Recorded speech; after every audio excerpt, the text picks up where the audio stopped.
कौन कौन सी ऐसी खतरनाक गलतियां हैं जो थायराइड के पेशेंट्स को नहीं करनी चाहिए, आज बात करेंगे। थायराइड के डिसऑर्डर्स में ज़्यादातर दो कैटेगरी में लोग आते हैं, एक हाइपोथायरॉयडिज्म वाले, एक हाइपरथायरॉयडिज्म वाले, यानी लो थायराइड वाले या हाई थायराइड वाले। आज इन जनरल एक कॉमन टॉपिक करेंगे ये डिस्कस करने के लिए कि कौन कौन सी ऐसी गलतियाँ हैं जो थायराइड वाले पेशेंट्स के लिए खतरनाक हो सकती हैं और उन सब चीज़ों को आपको अवॉइड करना चाहिए यदि आप लॉन्ग टर्म परेशानियों में नहीं पड़ना चाहते हैं। तो टॉपिक पर जाने से पहले जो लोग हमारे चैनल पर नए हैं उन्हें रिक्वेस्ट करूँगा कि चैनल को सब्सक्राइब करें, वीडियोस को लाइक करें, शेयर करें, फॉलो करें, कमेंट करें, पूरा देखें।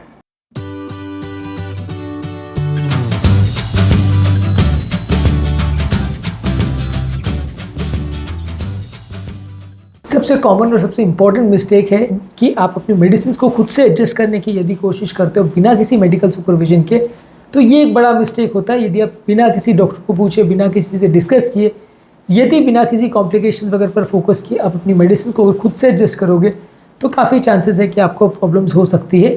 बहुत सारे तरह के कार्डियोवास्कुलर प्रॉब्लम्स आ सकते हैं। तो थायराइड वाले पेशेंट्स को कोशिश ये करनी चाहिए कि जब कभी उनकी थायराइड की रिपोर्ट आती है तो डॉक्टर के साथ एटलीस्ट मिल लें, डिस्कस कर लें, दवाओं को उनसे डिस्कस करके एडजस्ट करें, क्योंकि बहुत सारी छोटी बड़ी चीज़ें हैं जो रूटीन व्यक्ति को नहीं समझ में आती। लेकिन कई बार लोग आलस की वजह से या नेग्लिजेंस की वजह से डॉक्टर्स के पास नहीं जाना चाहते, अपने हिसाब से या तो दवाइयों को बंद कर देते हैं या अपने हिसाब से डोज को एडजस्ट कर देते हैं, या कभी एक दिन छोड़ के डोज लेने की कोशिश करते हैं, या दवा कभी भी हफ्ते में 2-3 दिन ले लिया, अलग अलग टाइम्स पे ले लिया। तो ये सारे एडजस्टमेंट यदि आप अपनी दवाओं के साथ खुद से बिना किसी को पूछे अगर करते हैं तो प्रॉब्लम्स होने का चांस कई गुना बढ़ जाता है। कोई भी मेडिसिन, चाहे थायराइड की हो चाहे किसी और भी बीमारी की हो, बिना बीमारी को प्रॉपरली समझे या बिना किसी व्यक्ति के इन्फॉर्मेशन के जो उस बीमारी को अच्छी तरह से समझता है, अपनी दवाइयों को खुद से एडजस्ट करना काफ़ी बार डेंजरस हो सकता है, उसमें डेंजरस कॉम्प्लिकेशंस हो सकते हैं। इसके अलावा अगला इंपॉर्टेंट इशू ये है कि यदि आप अपने सिम्टम्स को इग्नोर करते हैं या कई बार इमरजेंसीज को भी इग्नोर करते हैं तो प्रॉब्लम्स हो सकती है। जैसे मान लीजिए अगर आपको छाती में दर्द हो रहा है, घबराहट हो रही है, पसीना हो रहा है, सांस लेने में तकलीफ हो रही है, या व्यक्ति सडनली बहुत ज़्यादा शिथिल हो रहा है, कॉन्शियसनेस नहीं हो रही है, बेहोश हो गया है, तो ये सारी चीज़ें जो है थायराइड क्राइसिस की तरफ पॉइंट कर सकती है, या थायराइड रिलेटेड हार्ट कॉम्प्लिकेशन की तरफ पॉइंट कर सकती है, या थायराइड रिलेटेड कुछ और ऑर्गन्स के फेलियर की तरफ पॉइंट कर सकती है। तो यदि इस तरह का कोई भी सीरियस सिम्टम्स अगर हो रहा है, सीवियर सिम्टम्स हो रहा है, या कोई इमरजेंसी सिचुएशन अगर क्रिएट हो गई है, तो बहुत ज़्यादा ज़रूरी है कि आप रेगुलर बेसिस पे उसको डिस्कस करें। और इस तरह की इमरजेंसी के लिए अगर कुछ प्रॉब्लम है, अगर कुछ अराइज हो रहा है, तो नज़दीक के जो भी हॉस्पिटल है, जिस भी डॉक्टर को आप दिखाते हैं, उनके पास जाके इसको ट्रीट करें, क्योंकि थायराइड रिलेटेड इमरजेंसीज होती बहुत कम है, लेकिन जब होती है तो डेंजरस हो सकती है। थायराइड रिलेटेड क्राइसिस में आदमी कोमा में भी जा सकता है, सडन अरिथमियाज में भी जा सकता है, जान का खतरा हो सकता है। तो वैसे सिचुएशन में काफ़ी ज़रूरी है कि आप इस सिचुएशन से बचें और अगर ज़रूरी लगता है तो अपने डॉक्टर को तुरंत दिखाएं। इसके अलावा अगला इंपॉर्टेंट और डेंजरस मिस्टेक जो लोग करते हैं कि अपनी थायराइड की कंडीशन को मॉनिटर नहीं करते। अब मान लीजिए किसी को 50 मिलीग्राम का थायराइड का गोली चल रहा है, वो कंटिन्यूसली वो गोली लेता रहता है कई महीनों तक, कई सालों तक, 6-6 महीने, साल 2-2 साल बीत जाते हैं, लोग थायराइड को टेस्ट ही नहीं कराते। अब टेस्ट नहीं कराते तो कैसे पता चलेगा कि वो 50 माइक्रोग्राम की जो वो गोली ले रहा था वो सफिशेंट है कि नहीं, वो गोली की ज़रूरत है कि नहीं। अब सिर्फ सिम्टम्स पर रिलाई करना कि आपको पता चल जाएगा कि गोली की ज़रूरत है या नहीं, या सिर्फ सिम्टम्स पर रिलाई करना कि पता चलेगा कि गोली की ज़्यादा या कम ज़रूरत है, ये बहुत अनरिलायबल है, क्योंकि बहुत फ्रीक्वेंटली इस तरह के पेशेंट्स की डोज की रिक्वायरमेंट कम ज़्यादा हो सकती है। और एटलीस्ट 6 मंथ्स में तो एक बार चेक कराना चाहिए। मैं ऐसा नहीं कह रहा हूँ कि हर 15 दिन में आपको चेक कराने की आवश्यकता है, एटलीस्ट 3 to 6 मंथ्स में एक बार चेक कराइए। जिन लोग को स्टेबल थायराइड प्रॉब्लम है वो 6 मंथ्स में एक बार कराएं, जिन लोग को अनस्टेबल या बार बार फ्लक्चुएटिंग प्रॉब्लम है वो 3 मंथ्स में एक बार में भी करा सकते हैं, लेकिन एटलीस्ट उसको चेक कराना ज़रूरी है। यदि आप इसे चेक नहीं कराते हैं तो फिर प्रॉब्लम्स होने का चांस बढ़ सकता है। कई बार अगर कोई ज़रूरी ट्रीटमेंट की ज़रूरत है, कोई थायराइड नोड्यूल है, या इस तरह का कोई थायराइड का प्रॉब्लम है, थायराइड में सूजन वगैरह है, उस तरह की प्रॉब्लम को यदि आप इग्नोर करते हैं, उससे रिलेटेड ट्रीटमेंट को इग्नोर करते हैं, तो ये भी डेंजरस हो सकता है। थायराइड के होने वाले कई नोड्यूल्स में कभी कभी ट्यूमर्स या कैंसर्स हो सकते हैं, जो कि बहुत जल्दी कंडीशन को बिगाड़ सकते हैं और अनट्रीटेबल कंडीशन पर जा सकते हैं। इस तरह की बीमारियों को, इस तरह की प्रॉब्लम्स को इग्नोर नहीं करना चाहिए। ये कई बार बहुत डेंजरस हो सकते हैं, और कई बार जब फाइनली आप डॉक्टर के पास पहुंचने को मजबूर होते हो अपनी प्रॉब्लम लेके, तब वो कभी कभार अनट्रीटेबल लेवल पर भी पहुंच सकते हैं। तो किसी भी बीमारी से रिलेटेड अगर कोई ऐसी चीज़ है जहाँ ट्यूमर कैंसर का डाउट है, तो वहाँ पर उसे डेफिनेटली लाइटली नहीं लेना चाहिए। ये काफ़ी डेंजरस बीमारियाँ हैं और काफ़ी इसमें जान का खतरा हो सकता है। इसके अलावा यदि आप ऑटो इम्यून थायराइड कंडीशंस को अगर इग्नोर करते हैं तो वो भी एक थोड़ा डेंजरस चीज़ होता है।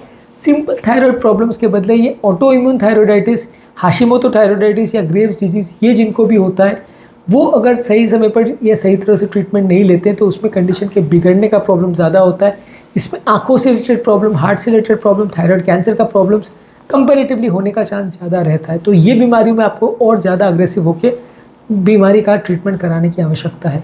आप सिंपल थायराइड वाले प्रॉब्लम में एक बार फिर भी अगर इग्नोर करके या थोड़े दिन कुछ ना करो तो काम चल सकता है, पर जहाँ थायराइड लेवल पे सूजन होती है या थायराइड में कोई ऐसी डिजीज़ है जैसे हाशिमोतोज़ है या ग्रेव्स डिजीज़ है जहाँ कंडीशन जल्दी जल्दी बिगड़ सकती है एंटीबॉडीज़ की वजह से, वहाँ पे आप उसे इग्नोर मत करिए, क्योंकि वहाँ पे जब कंडीशन बिगड़ेगी तो कई बार उसे संभालना मुश्किल पड़ता है।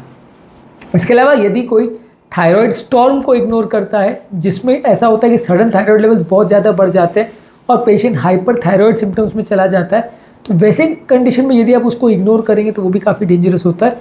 उसमें सडन घबराहट, बेचैनी होना, पसीना होना, बहुत ज़्यादा वजन कम हो जाना, बहुत ज़्यादा धड़कन बढ़ जाना, और आप वैसे केस में अगर चेक करते हो तो थायराइड लेवल्स बहुत ज़्यादा निकलते हैं। वैसे कंडीशन में पेशेंट को हॉस्पिटल में भर्ती करके अर्जेंट ट्रीटमेंट करने की आवश्यकता होती है। यदि वैसे कंडीशन में आप इग्नोर करोगे सिम्टम्स को तो कई बार उसका खामियाजा भुगतना पड़ता है और लॉन्ग टर्म प्रॉब्लम्स आ सकती है।